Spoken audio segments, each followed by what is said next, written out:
today. Jeremy has always been a passionate defender of the NHS.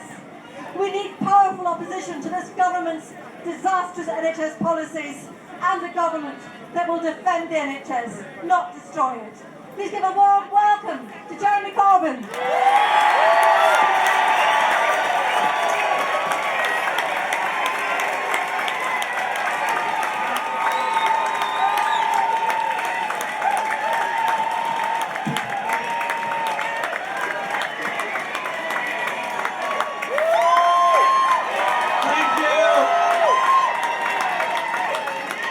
Parliament Square is well populated today with wonderful people. Thank you, each and every one of you, for being here today.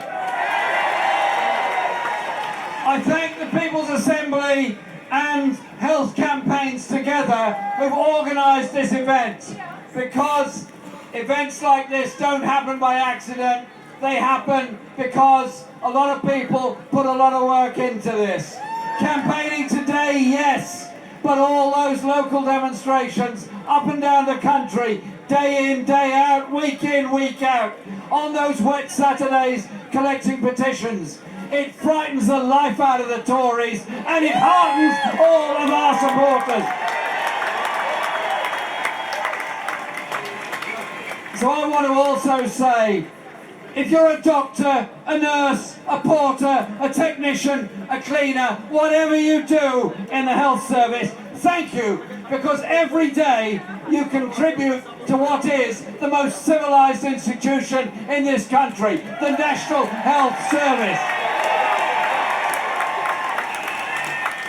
As Len just pointed out, Naiba Van said, the NHS will last as long as there are folk left with the faith to fight for it. We've got the faith, we've got the fight, and we're up for it.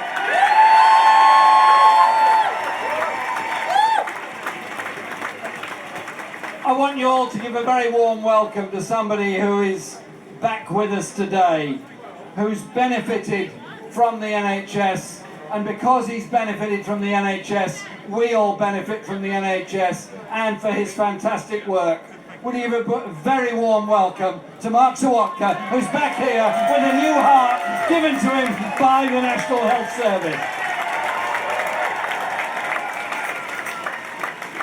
Yesterday I was visiting an old friend in hospital, an old friend who is in hospital having very important, very serious and very major treatment. And he gave me this message. This is from Rodney Bickerstaff, former General Secretary of Unison. And he gives me 3 very quick points he insisted I make today. So this is for you, Rodney. And he told me this. In the 2 weeks I've been in hospital, I've counted 20 different nationalities amongst the staff looking after me. And he thanks each and every one of them, the multicultural nature of our NHS staff. And he goes on to say, without the NHS being properly funded, with properly trained and properly paid public service workers, we would not be a civilised country. And then he says, anyone who dilutes it, tries to franchise it, has literally no morality. Thank you, Rodney. I want to give a message also from my friend John Ashworth, our Shadow Health Secretary. He can't be here today, but he's asked me to say this. Our fight is against the Tories, exposing their failures to care for the people who rely on the NHS, and the failure to care for those who've dedicated their working lives to caring for other people. That is what this demonstration is about. Our NHS is not in crisis because of overspending. It's in crisis because of underfunding, a crisis made down there in Downing Street.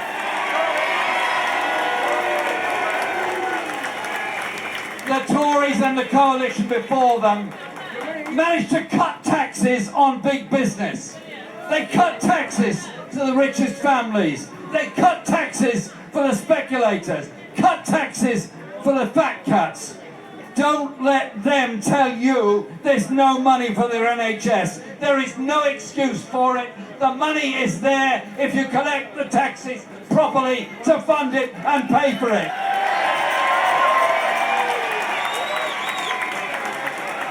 Every person waiting in A&E, waiting on trolleys, is somebody who should be properly treated now within our NHS. And they're not, because of those cuts.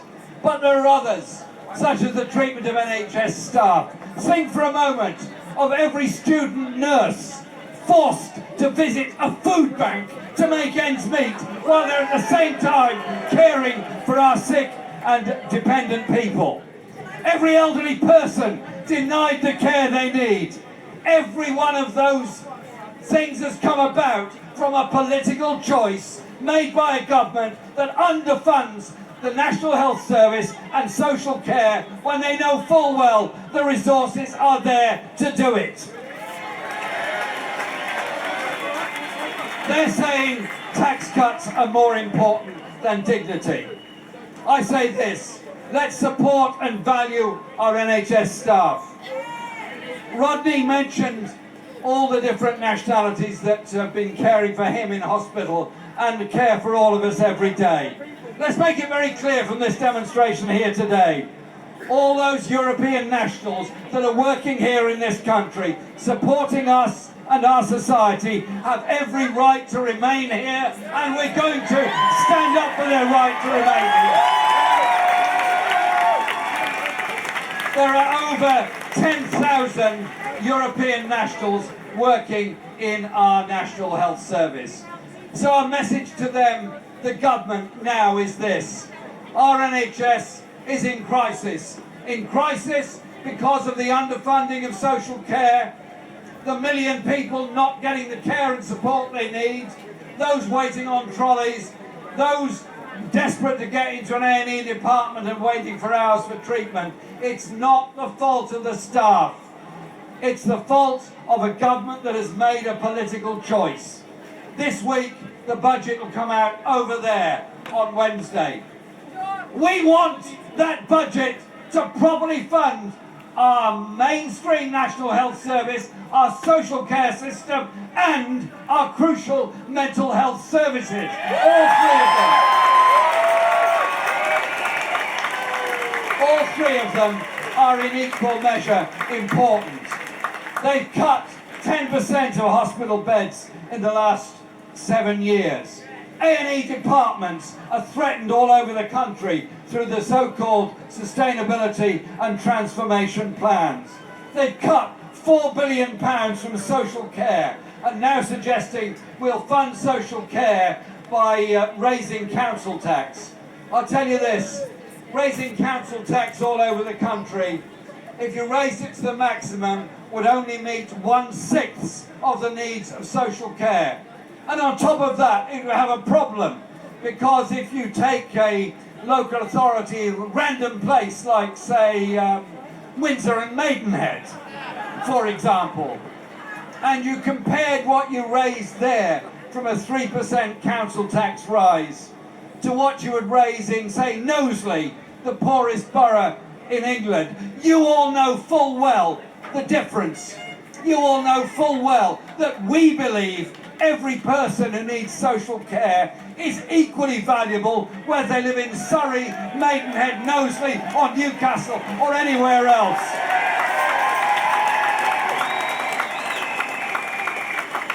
So the answer has to be equality of funding for all parts of the country to deal with the needs of the people of all parts of this country. Listen, the National Health Service was created by people with vision. The idea that healthcare should be free at the point of use and a human right. Other places don't have it. The United States doesn't have it. Many parts of the world do not have it. Trump and his mates in the United States are trying to destroy the limited form of healthcare that the Obama administration has bequeathed to them. Theresa May couldn't wait to get to the United States to discuss trade agreements with Donald Trump. I tell you this, we're going to block any trade agreement that gives a green light for US healthcare companies to come here and strip out and take from our National Health Service.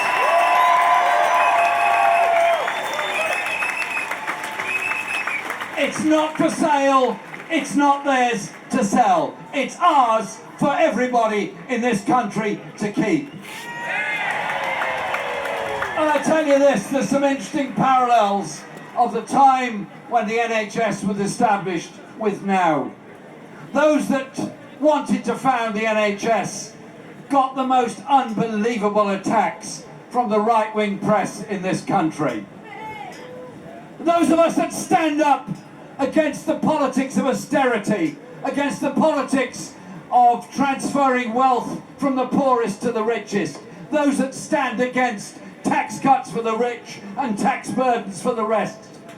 Every one of us in this square gets denigrated as a result of this. But I tell you what, there is only one answer to this. You say it like it is. Our NHS is ours. Our NHS has values. Those values of a society where everyone is cared for their health also applies to so much else, such as how you treat the homeless, such as the housing crisis, such as the underfunding of education, such as the treatment of low-paid workers, such as those who don't even get the living wage. It's how you put your principles into practice that's so important. We've come here today to put our principles into practice, our principles of the kind of world, kind of society and kind of values we have. Defending the NHS is defending a basic human value and a basic human right. You don't walk by on the other side when somebody is in difficulties or needing help and support. You put your arms round them and you give them the love, the support and the comfort they need. That's what our NHS has been doing for all of us, all of our lives. Our very presence here today helps to guarantee its future, guarantees that we change the value system in favour of the people first, not profit, not the rich, not the tax dodgers. We know which side we're on, you know which side you're on, and you know how strong our endeavour, our determination and our principles are. Defend the NHS with all of your might. Thank you very much, all of you, for being here today.